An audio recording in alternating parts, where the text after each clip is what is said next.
Hai, wassalamualaikum warahmatullahi wabarakatuh. Terima kasih sudah klik video ini. Tidak terasa sudah malam Jumat lagi. Itu berarti aku akan membawakan lagi KHW atau kisah horor Wawa part 320. Yang nggak mau ketinggalan KHW lainnya bisa langsung ke playlist saja, cari KHW. Ada part 1 sampai part sekarang ya. Dan karena udah lama nih aku tidak membawakan kisah horor tentang gunung, ya kan banyak juga yang pengen gunung lagi. Terakhir kali aku bahas soal Gunung Rinjani itu berapa bulan yang lalu ya? Udah lumayan lama ya kan? Nah, di malam ini aku akan bercerita tentang pengalaman horornya Wawa kita waktu mendaki Gunung Sumbing, Wak. Seperti yang kita tahu, Gunung Sumbing ini menjadi salah satu gunung di Jawa Tengah yang banyak sekali diminati oleh para pendaki karena memang pemandangan lautan awan di puncaknya yang sangat indah sekali ya kan. Tapi siapa sangka, Wak, di balik keindahan itu tersimpan berbagai cerita mistis seperti yang dialami sama Wawa dan juga teman-temannya, di mana mereka ini awalnya dengar suara-suara aneh, ditampakin sosok seram, dirasuki sosok penunggu, bahkan sampai diikuti sama arwah gentayangan. Perjalanan yang harusnya excited ini malah berubah mencekam dan jadi bikin trauma Wawa bersama teman-teman lainnya. Penasaran dengan kisah selengkapnya? Jadi tanpa berlama-lama kita langsung masuk aja ke ceritanya ya. Check it out. Tapi tunggu sebentar, Wak. Sebelum aku masuk ke kisahnya, aku mau sampaikan satu informasi penting nih buat Wawa kesayangan aku semua. Karena di sini aku pengen makin deket dan sharing lebih banyak dengan kalian. Aku mau mengundang kalian untuk bergabung di YouTube membership Nadia Omara. Dengan menjadi YouTube memberku setiap bulannya, Wak, kalian akan mendapatkan pertama, tambahan satu konten eksklusif dengan experience baru yang tidak biasa. Terus ada kalanya juga nih, konten eksklusif ini bisa menjadi tempat aku dan tim bisa lebih bebas berekspresi lagi, tanda kutip, dan juga menyampaikan informasi detail yang tidak bisa kami sampaikan di konten-konten biasanya. Dan selain itu kalian juga akan mendapatkan badges khusus di samping nama akun YouTube kalian, dan juga nantinya kalian bisa saling komen dengan berbagai emoji khusus khas Nadia Omara Channel. Tapi ini nggak ada paksaan, Wak, ya, buat kalian yang mau-mau aja. Cara bergabungnya juga gampang sekali, Wak. Kalian tinggal langsung masuk ke halaman channel YouTube Nadia Omara, lalu klik tombol join atau gabung. Dan kalau sudah, kalian tinggal langsung melakukan pembayaran melalui dompet digital yang kalian punya. Udah selesai. Selamat bergabung dan selamat menikmati konten eksklusif dari kami di YouTube membership Nadia Omara. Kita tunggu kalian di room members only ya.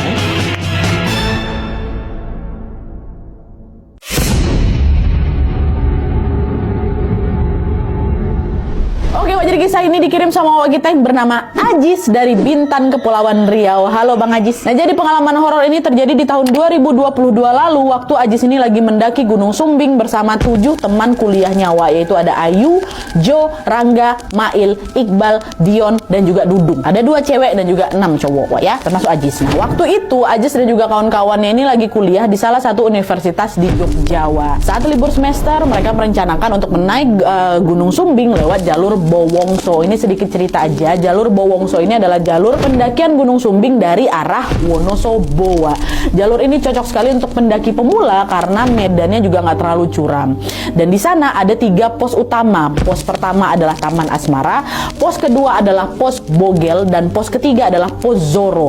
Nah, pos antara pos 2 sama pos 3 ini ada area camp, namanya Camp Gajahan, yang biasanya dipakai untuk mendirikan tenda sebelum akhirnya summit atau lanjut ke puncak gitu. Kebetulan, Wak, Ajis dan juga teman-teman ini memang baru pertama kali tuh mendaki Gunung Sumbing. Bahkan bagi Bang Ajis ini adalah pendakian pertamanya gitu loh. Teman-temannya ada yang beberapa yang udah pernah naik gunung, tapi untuk Bang Ajis ini baru kali pertama dia mendaki gunung gitu. Makanya mereka juga milih jalur Bowongso yang nggak terlalu terjal lah gitu. Dah, sesuai rencana, Ajis dan juga rombongan ini pun berangkat dari Jogja jam 5 sore dan tiba di base camp Bowongso sekitar jam 10 malam. Mereka nggak langsung mendaki tuh, tapi memutuskan untuk istirahat dulu semalam di base camp yang ada di bawah supaya badan mereka ini fit waktu mendaki. Barulah di pagi harinya mereka mulai siap-siap dan juga registrasi. Waktu registrasi, Wak, pihak penjaga base camp ini ngasih bungkusan plastik ke mereka. Bungkusan plastik itu berisi air gula. Saya bilang, si penjaga ini bilang, ini air gula ya, disimpan,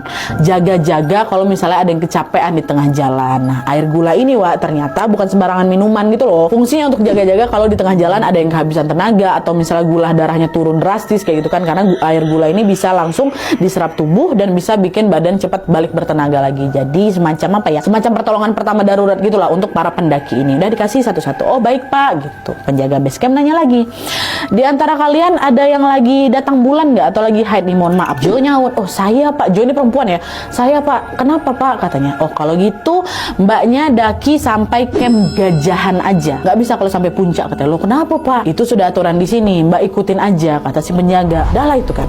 Nah setelah urusan registrasi selesai, Aji sama rombongannya pun mulailah mendaki sekitar jam setengah 8 pagi. Normalnya pendakian sampai ke puncak itu membutuhkan waktu sekitar 7-8 jam kalau cuaca mendukung. Nah kebetulan cuaca pagi itu juga cerah nih.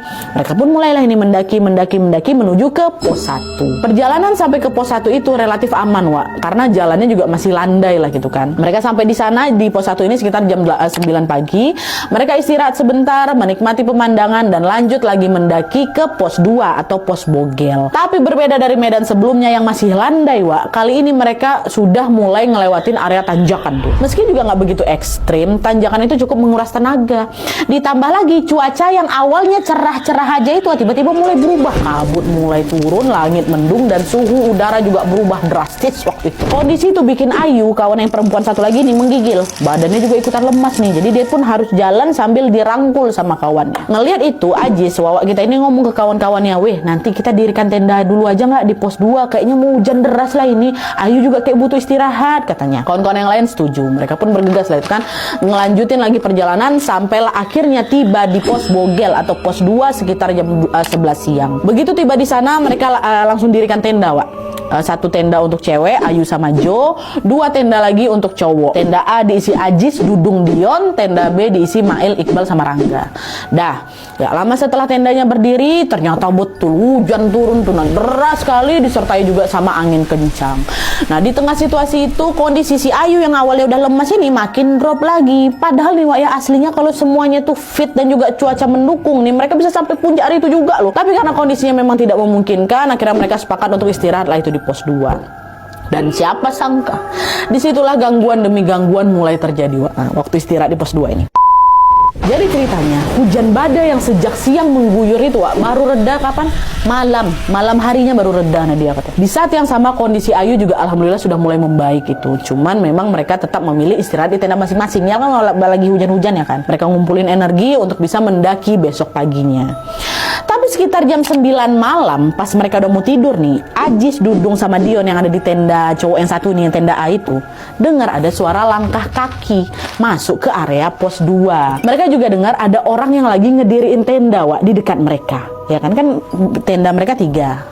Mereka dengar ada seorang datang dan ada kegiatan mau bangun tenda. Ajis mikir, oh ada rombongan lain yang baru datang nih gitu kan. Dan bener aja, beberapa saat setelahnya Ajis, Dudung sama Dion ini dengar, sama-sama dengar bertiga nih Nadia, kami dengar ada suara orang yang ngobrol dari arah tenda sebelah kami. Suara mereka cukup keras karena mereka juga ketawa-ketawa gitu kan, dan sempat juga keributan dari suara ketawa-ketawa mereka ini bikin kami agak terganggu, tapi kami juga nggak berani negur karena kami milih aja diam gitu sambil berusaha memejamkan mata. Tapi ada orang di luar ramai-ramai gitu. Kami diamin, makin malam suara rombongannya malah makin rame. Dan di saat yang sama nih entah kenapa hawa tenda kami itu tiba-tiba pengap kali rasanya. Macam ada banyak orang dalam tenda itu. Padahal tendanya cukup luas loh untuk kami bertiga itu. Cuma tiba-tiba pengap. Kalian ngerasa ngap nggak sih? Ajis nanya. Iya weh, kok tiba-tiba panas sekali ya, padahal kita cuma bertiga aja dari tadi juga nggak kenapa-napa. Nggak beres nggak nih kata si Ajis. Udah nggak usah terlalu dipikirin, kata si Dion. Udah mending kita berdoa aja, abis itu kita langsung tidur, simpan energi, besok kita mau ngedaki, kata si Dion kan. Dah lah tuh, mereka bertiga pun dah nggak mau mikir aneh-aneh. Cuma malam itu udah tiba-tiba pengap itu tendanya mereka. Dah Ajis pun ketiduran tuh Cuma waktu aku lagi tidurin dia, tiba-tiba si Ajis nih mimpi didatangi seorang perempuan asing. Ya, Ajis nggak pernah lihat orang itu sebelumnya. Perempuan itu nggak senyum, dia datang. Dia nggak senyum, nggak nyapa, mukanya datar aja. Tapi dia nyodorin bungkusan plastik hitam. Dan aku nggak tahu apa isi bungkusan itu. Gegara pas aku udah ambil, mau kubuka, aku terbangun. Dari mimpi gue gegara ketetesan sama air dari dalam tenda. Pas aku tengok jam, udah jam 3 pagi. Nah, pas aku bangun mimpi itu suasana tenda tuh makin pengap lagi Nadia. Makin pengap. Gak enak lah perasaan aku ini. Kenapa ya? Ngapa mimpi aku tadi itu? Apa bisa aku bangun tendanya makin pengap lagi? Yang aku mimpiin itu siapa? Jangan-jangan dia sosok penunggu di sini pula. Ajis takut di situ dia kayak berusaha positif thinking. Udah nggak. Cuman bunga tidur aja kebetulan. Mungkin aku juga tadi lagi takut apa kayak gimana, makanya aku kepikiran bawa ke mimpi. Dah nggak usah aku pikirkan lagi, kata si Ajis. Ajis juga nggak mau tuh nyeritain untuk ke kawan-kawannya kan, nggak mau ngebangunin kawannya gara-gara takut juga nanti mungkin mereka jadi panik apa gimana. Dah. Aji coba tidur lagi, nggak bisa tidur aku, nggak bisa tidur sampai sekitar jam 4 pagi, nggak bisa tidur. Baru aku bangunin kawan-kawanku kan, bangun, udah subuh gitu kan. Nah mereka ini bangun, sholat subuh dulu kami, dan baru kami siap-siap melanjutkan pendakian sebelum matahari terbit. Dah waktu lagi siap-siap ini, mereka kan keluar tenda. Di situ, pemandangan pertama yang kami lihat adalah ada satu tenda dome apa pokoknya tulisannya dome lah, bacanya apa nih, dom lah kita bilang ya, tenda dom kecil yang berdiri di dekat tendanya si Ajis, tenda kecil, tenda dome itu. Ajis ngebatin, oh ini pasti mereka nih yang tadi malam berisik. Tapi kok cuma satu tenda aja ya, kecil pula, kayaknya nggak mungkin lah mereka ramean tidur di satu tenda. Yang didengar tadi malam kan rame kali kan, Wak. Ini cuma satu tenda dekat tenda mereka itu. Ini tenda cuma muat 2 orang nih. Si Dion sama kawan yang satu lagi, iya ya, kok cuma satu tenda? Rame kan orang tadi malam, iya nggak mungkin mereka satu tenda kayak gini aja. Tapi habis itu aja nimpa lagi, oh mungkin tenda orang-orang tadi malam udah dibongkar kali, Wak. Mereka udah lanjut naik ke atas. Mereka cabut sebelum kita bangun subuh-subuh ini gitu loh. Oh iya bisa jadi juga. Udah lah yuk kita beres-beres lagi. Nah mereka lanjut lah ini beres-beres ya kan. Nah waktu itu, Wak, Aji sama kawan-kawan ini nggak bongkar semua tenda mereka. Mereka cuman bawa barang seperlunya aja, sisanya ditaruh di tenda. Jadi mereka nggak bawa tenda naik ke atas, kan mereka mau summit kan, mau naik puncak kan. Jadi tenda itu nggak dirobohin sama mereka ya. Udah ada pada siap semua, mereka daki lagi lah ini sekitar jam 4:30 pagi. Nah, berangkat baca doa, berangkat lagi naik ke atas. Nah waktu Ajis sama rombongan ini jalan ke arah pos 3, Wak, posisinya Ajis ini paling belakang. Dan waktu itu suasana juga masih gelap. Kan masih subuh-subuh tuh. Jadi mereka agak cukup kesulitan lapas jalan gara-gara memang penerangan kurang, ditambah lagi medannya juga makin menanjak dan juga penuh bebatuan. Tapi masih gelap tuh. Nah pas lagi ngelewatin jalan bebatuan ini, Wak, perasaan Ajis mulai nggak enak. Dia kan posisinya paling belakang kan, Wak. Nah waktu di belakang ini Ajis ngerasa macam lagi diawasin dari kejauhan. Di saat yang sama, Ajis sama kawan-kawannya juga ngeliat ada beras kuning, Nadia. Beras kuning yang ditabur di sepanjang jalan. Setiap 5 langkah sekali ada lagi beras kuning. Jalan 5 langkah lagi ada beras kuning. Awalnya Ajis mikir, oh mungkin ini memang tradisi warga sekitar sini kali ya. Kan Ajis baru pertama kali daki di situ kan. Mungkin tradisi di sini kali. Tapi makin lama kami ngelihat taburan beras kuning itu, perasaan aku jadi makin gak enak lagi, Nadia. Bahkan dia juga ngerasa sesuatu yang ngawasi dia yang pertama tadi itu kok makin ngedekat, rasanya makin ngedekat gitu kan. Dan dia celinguk lah kesana kemari. Dia arahin lah senternya ke arah bebatuan waktu itu. Bebatuan diarahin kan, dia ngintip dikit. Dia sorot lah ke pohon-pohon sampai di satu titik senternya menyorot ke semak belukar yang ada di belakangnya si Ajis. Dan betapa terkejutnya si Ajis waktu dia ngeliat ada sosok bayangan hitam besar berdiri di antara semak-semak, matanya natap tajam ke aku dan ke kawan-kawan gitu. Ajis langsung astagfirullahaladzim gitu. Dia langsung mendekat mulutnya, takut kelepasan teriak nih. Dia kan paling belakang nih. Nanti kalau aku teriak banyak orang depan ya kan. Tapi di situ rasa asli jantung aku macam mau copot. Nah, terkejut aku lihat. Aku tengok lagi masih ada di belakang. Akhirnya Ajis ngomong, cepat jalannya bisa nggak dan sampai atas kita nggak kesiangan ini. Ini nggak seru nih kalau misalnya di puncak ketutup kabut. Udah lama tidur dekat tuh dia. Aku tengok lagi masih ada dia. Kawan-kawan nggak tahu ya kalau Ajis lagi ketakutan. Akhirnya udah mereka nurut aja. Yo, cepat lagi gitu. Dah, jangan cepat lagi mereka. Jangan cepat. Tapi di tengah perjalanan, Wak, Jo yang perempuan tadi yang lagi menset itu, Jo bertingkah aneh. Jo tiba-tiba berhenti, dia jongkok sambil dia pungutin itu taburan-taburan beras kuning tuh. Dicemilin sama dia beras tuh. Akhirnya ketawa. Suaranya juga macam suara anak kecil, Wak. Ya Allah, itu aja langsung Jo kerasukan dia nih, Wak. Langsung panik lah itu kawan-kawannya kan. Mereka langsung ngerubunin Jo. Jo, jangan kau makan itu berasnya. Istighfar Jo, istighfar. Nggak jual. Kunyah-kunyah sama dia. Mereka berusaha nyadarin, baca doa juga. Untungnya nggak lama setelah itu sadar sih Jo. Ngapa aku jongkok di sini, Ngapa nih? Kok ada beras di tangan aku? Ajis nyaut, kok tadi kecapean Jo, terus kau istirahat duduk situ, ketempel itu mungkin tanganmu sama si beras. Udah buang aja berasnya, yuk lanjut jalan lagi.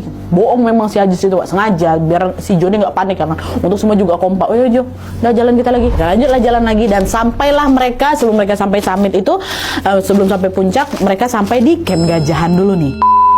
Nah di camp Gajahan, Wak, mereka sempat istirahat sekalian juga nunggu langit terang. Nah pas lagi istirahat ini, si Mail keingat pesan dari pihak base camp. Base camp bilang apa?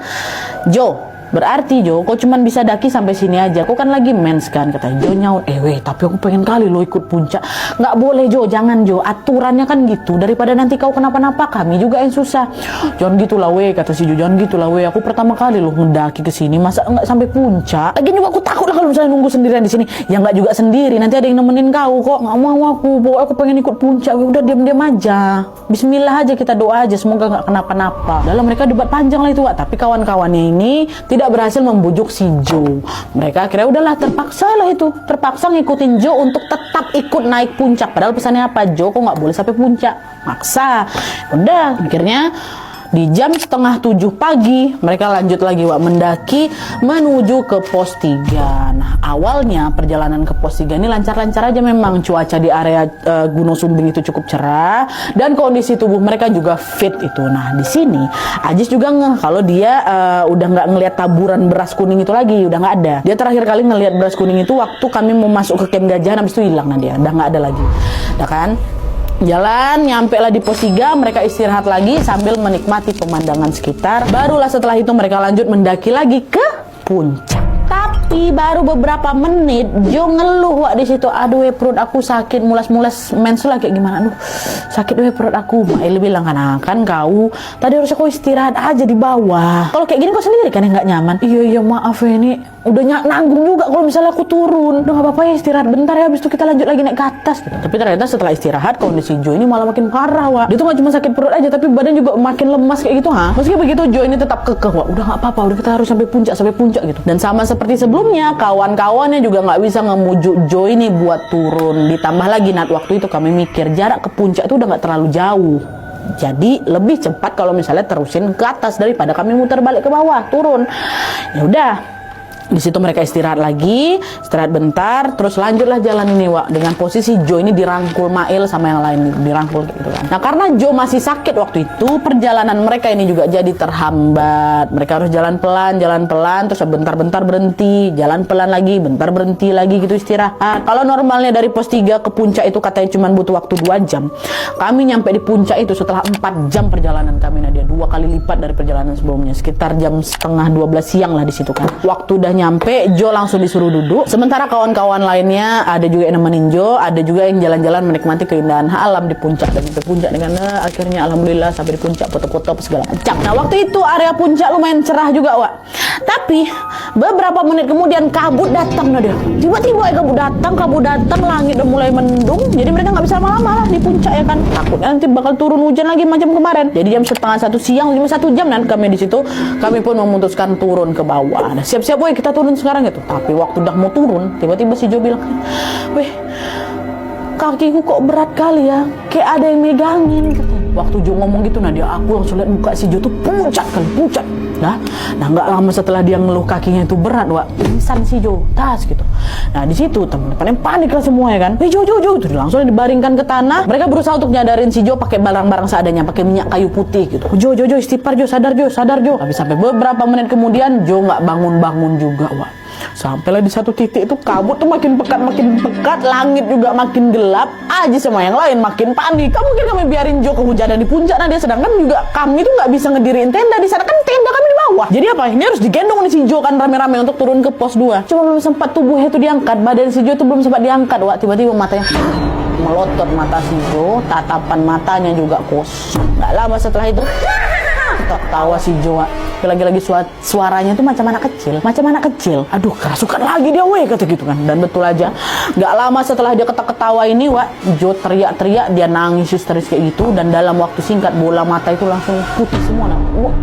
Kawan-kawan yang lain langsung megangin si Jo kan, supaya Jo ini nggak berontak nih. Kok berlari-lari kita di atas puncak takut jatuh. Ada yang megangin Jo, ada juga yang teriak-teriak minta tolong. Tolong. Maksudnya ada pendaki lah gitu biar tolongin mereka. Nah saya nggak ada Wak yang datang. Gara posisinya waktu kami di atas puncak itu cuma ada rombongan kami aja, dia nggak ada rombongan lain. Dan pos-pos sebelumnya juga kan masih jauh gitu kan. Akhirnya di situ Mail inisiatif buat azan azan di telinganya si Jo kan, Allahu Akbar, Allahu Akbar. Beberapa kawan lainnya juga ikut bantu baca-baca doa. Kenapa si Mail ini azan, kawan-kawan lain berusaha untuk nelpon pihak base camp nih untuk mencari pertolongan. Ada sinyal di situ walaupun tipis-tipis. Saya setelah beberapa kali dicoba telepon, panggilan itu nggak diangkat. Sedangkan kondisinya si Jo ini makin nggak terkendali. Wajahnya pucat, tubuhnya udah gemeteran gitu kan, macam orang sekarat kayak gitu tuh loh. Di situ kawan-kawannya juga nggak nyerah, mereka terus lagi berusaha nelpon base camp. Nggak diangkat, nggak diangkat, telepon lagi.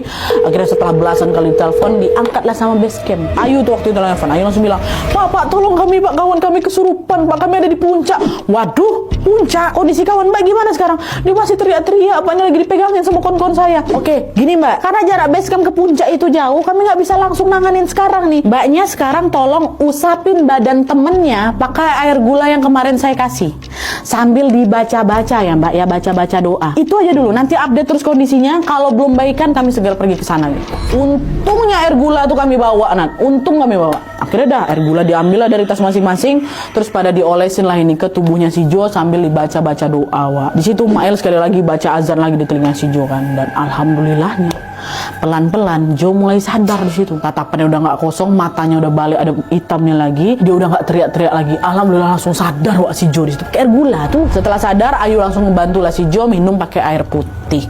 Teman-teman pun ada yang mijit-mijit tangannya si Jo, kakinya si Jo gitu kan. Di situ mereka berusaha bikin si Jo ini relax dulu, berusaha bikin dia tenang dulu. Dan selain itu mereka ini juga ngabarin pihak base camp bilang, Pak, untuk update kondisi si Jo udah sadar Pak, kondisi udah sadar gitu. Oh ya sudah, syukurlah. Pelan-pelan kalian turun ke bawah. Nah, beberapa saat setelah si Jo ini udah tenang, Wak, Ajis Wawa ini ngelihat ke arah belakang. Ada seorang pendaki perempuan yang ngedekatin mereka. Dia pakai outfit pendaki pada umumnya. Nah, dia nggak ada aneh-aneh, bukan hantu yang ku tengok ini. Orang cewek pakai outfit pendaki pada umumnya, baju pendek, pakai baju pendek warna merah, terus pakai dalaman manset hitam gitu. Dan dia ini juga pakai tongkat pendaki itu loh. Nah, waktu tengok si perempuan ini datang, aku macam nggak asing sama perempuan ini dia. Cuman aku juga lupa aku pernah tengok dia di mana ya gitu. Nah, saat perempuan itu makin dekat, Ajis ngeliat dengan jelas perempuan itu pakai kalung tasbih.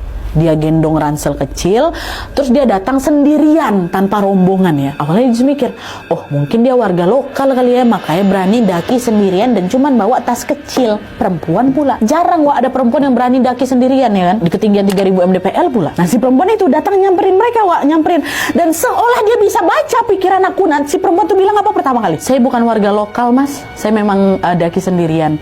Oh ya, temannya kenapa? Tiba-tiba ngomong kayak gitu. Tahu dia dalam hati aku bilang ini warga lokal nih, tiba-tiba kayak itu dia ngomongnya. Tapi aja sih udahlah, dia nggak menanggapi soal itu. Dia kan fokus ke kawan yang lagi kesurupan ini kan, yang baru aja selesai kesurupan. Akhirnya aja yang ngejawab atau si perempuan yang nanya, oh dia habis kesurupan tadi Mbak, makanya masih lemes gitu. Oh gitu, ini kebetulan saya ada nasi bungkus, dimakan Mbaknya ya biar tenaganya pulih katanya. Oh boleh Mbak, kebetulan teman saya ini juga belum makan katanya. Perempuan ini waktu dia ngomong itu, dia ngeluarin kantong plastik hitam, itu isinya makanan.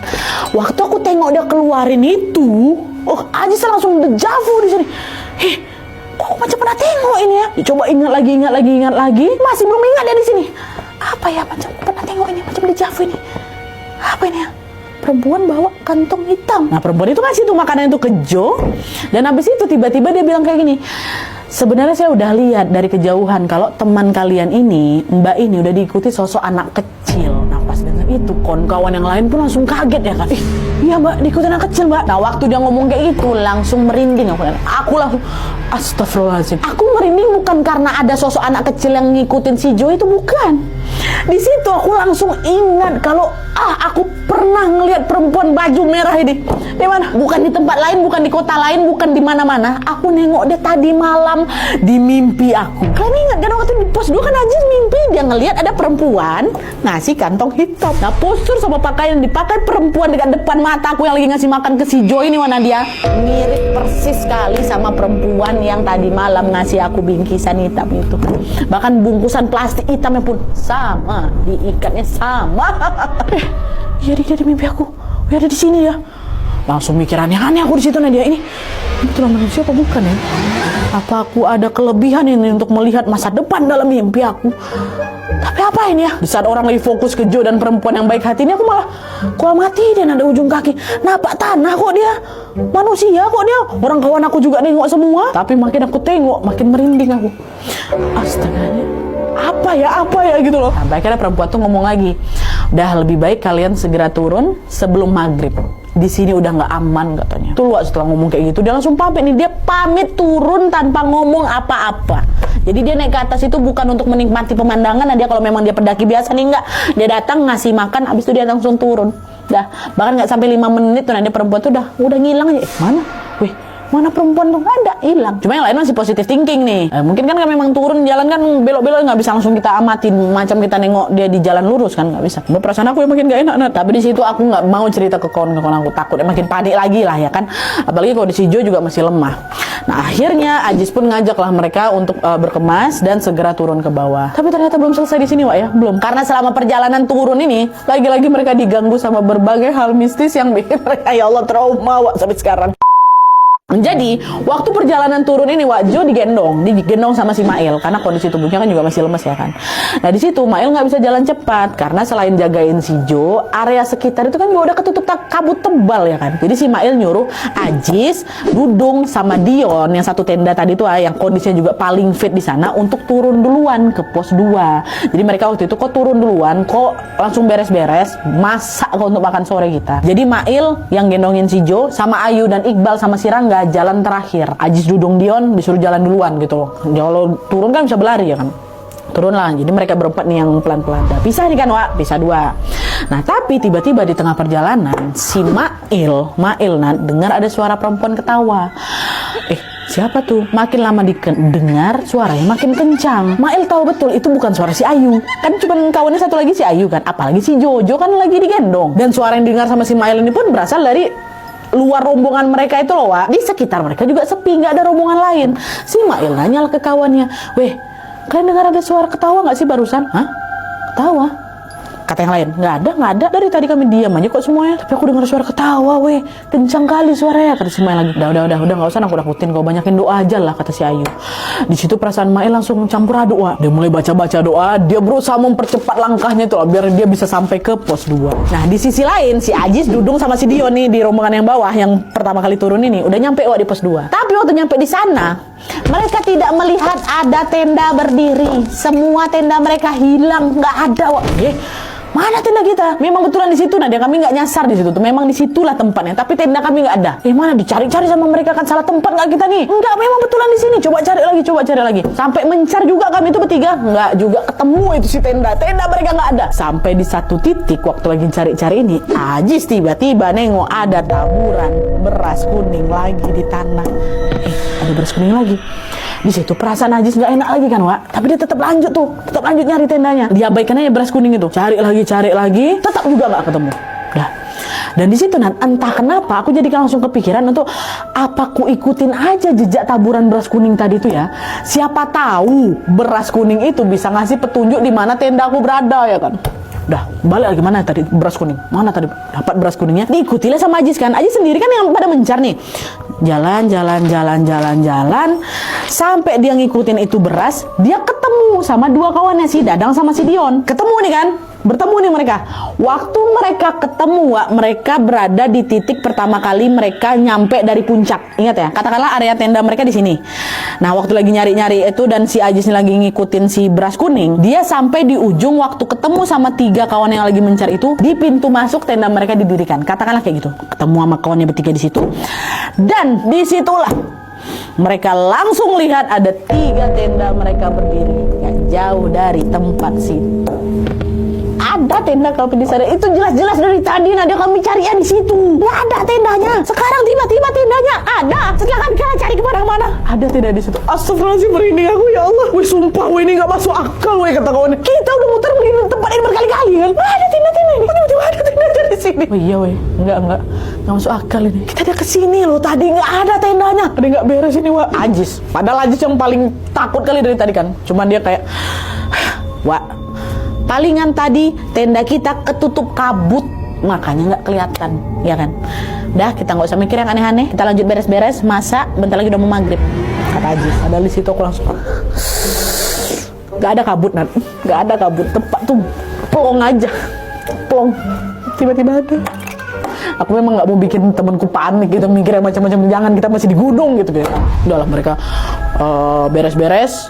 masak sambil nunggu rombongannya si Mail datang. Sampai sekitar jam 7 malam rombongan Mail baru nyampe tuh di tenda. Gegara kan mereka juga beristirahat beberapa kali, jalan juga kan pelan.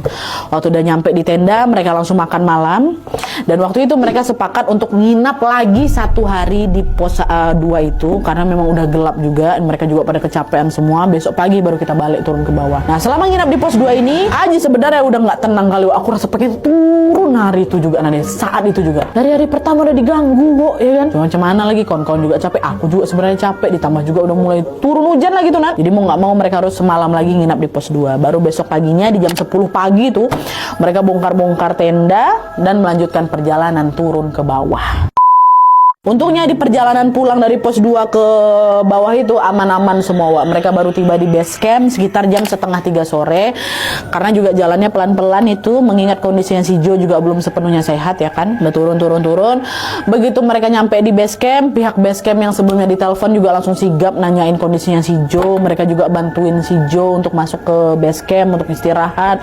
Mereka siapin kayak yang anget-anget kayak gitulah. Sementara Aji sama yang lainnya ikut juga masuk ke base camp, ketemu juga sama beberapa rombongan lain yang lagi istirahat juga gitu. Nah, di antara rombongan itu Aji sama kawan-kawannya ketemu sama satu pendaki. Wah, ini kita sebut aja lah nama pendakinya Benny ya.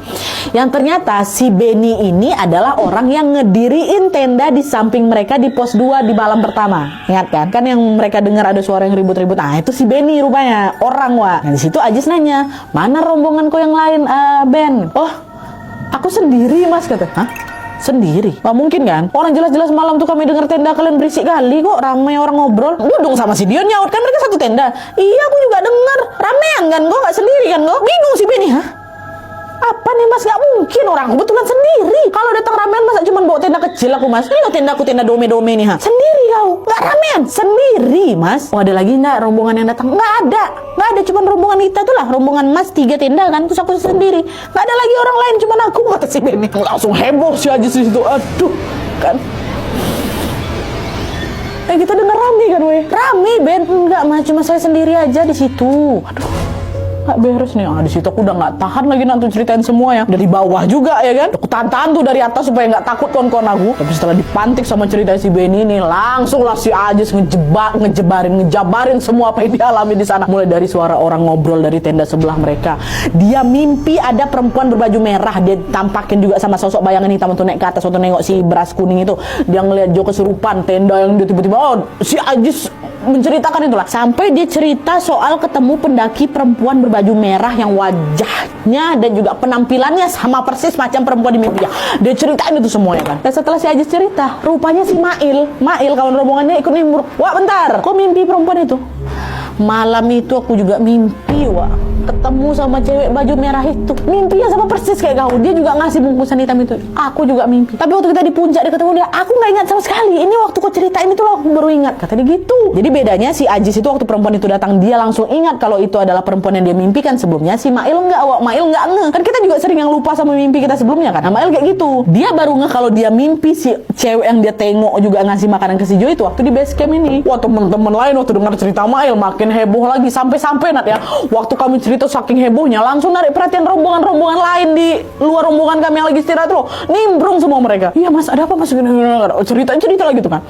Dan kalian tahu, beberapa dari mereka cerita setelah dengar cerita mimpinya si Aji sama si Mael itu. Salah satu di antara mereka bilang kalau ciri-ciri perempuan di mimpinya si Aji sama mimpinya Mael itu, sama perempuan yang ngasih bungkusan nasi ke Jo itu, sama persis dengan ciri-ciri pendaki yang baru saja meninggal beberapa waktu lalu di Gunung Sumbing. Mereka tahu informasi itu dari pendaki sebelumnya, kalau ada perempuan yang baru saja meninggal di sana dengan ciri-ciri yang disebutkan mereka tadi. Ditambah lagi, pas ditanya ke petugas base camp, di hari itu mulai dari mereka mendaki atau sesudah mereka turun, sebelum dan sesudah itu, tidak ada pendaki perempuan sendirian yang naik ke Sumbing. Kan harus registrasi, kan? Nggak ada yang sendirian. Perempuan pula nggak ada. Jadi kemungkinan besar, Nat, perempuan yang ngasih makanan ke si Jo itu adalah arwah dari perempuan yang meninggal itu. Apa nggak langsung tersiok kami di situ, Nat? Astagfirullahaladzim, udah nggak bisa berkata-kata lagi kami di sana. Pendakian pertamaku bahkan ini kan. Pendakian pertamaku yang harusnya menyenangkan ternyata justru dipenuhi dengan kejadian mistis yang tidak akan pernah aku bayangkan sebelumnya. Sampai didatangi sama arwah gentayangan tuh loh, Wak. Entah apa maksud sosok itu ngasih bungkusan makanan ke si Jo itu. Jo juga ada makan semua makanannya. Makanan nasi. Tapi yang jelas Aji sama kawan-kawannya nggak bisa ngelupain kejadian itu. Pasti. Tapi untungnya setelah mereka sampai di base camp, mereka udah nggak diganggu-ganggu lagi, Wak. Dan mereka juga memilih untuk istirahat lagi di base camp sampai kondisi si Jo itu betul-betul membaik. Barulah di keesokan harinya mereka balik ke Jogja. Ya gitu ceritanya.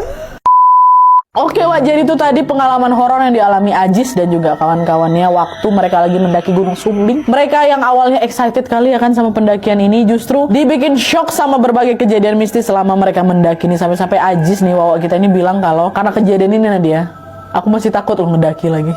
Ya gara-gara itu. Bisa bayangin gak, Wak, secampur aduk apa perasaan dia waktu ada di gunung tuh, ha? Dia nahan ya, aku tahan dia biar aku gak cerita sama kawan-kawan aku kan. Aku pendam, takut aku tuh sendirian. Baru nyampe di bawah tuh aku baru berani cerita semuanya. Aji sama kawan-kawannya sama sekali tidak menyangka bakal mengalami banyak gangguan seperti ini. Padahal juga selama mereka mendaki, mereka anteng-anteng aja, gak bikin kacau juga, gak ngelakuin hal-hal aneh. Cuma ya memang itulah dia kesalahannya si Jo, udah diingetin, mens gak usah sampai puncak. Sampai puncak mereka.